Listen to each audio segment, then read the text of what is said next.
So families in Massachusetts certainly feeling the pinch of the shutdown. Mike LaCrosse spoke with a government worker who will soon be without a paycheck.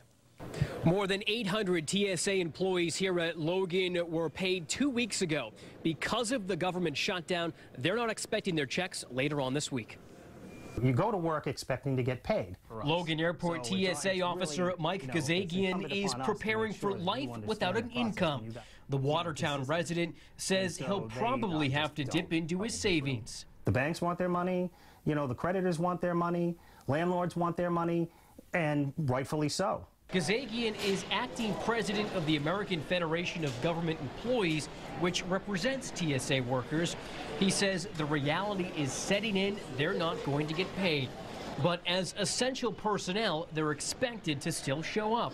It's profoundly unfair and almost disrespectful to put us in the middle of this debate over border security when we have absolutely nothing to do with it. Security lines at Logan aren't being impacted by the shutdown, and passengers seem to be sympathetic to those still working with a smile. I get nervous on flights, and having them there really makes me feel more comfortable. They are truly stuck in the middle, and they have to put up with the flyers that maybe are impatient and not getting paid for that. Don't know if I would put up with it. The TSA says their security protocols have not been compromised and will not be compromised because of the government shutdown. Reporting from Logan Airport, I'm Mike LaCrosse, WBZ News.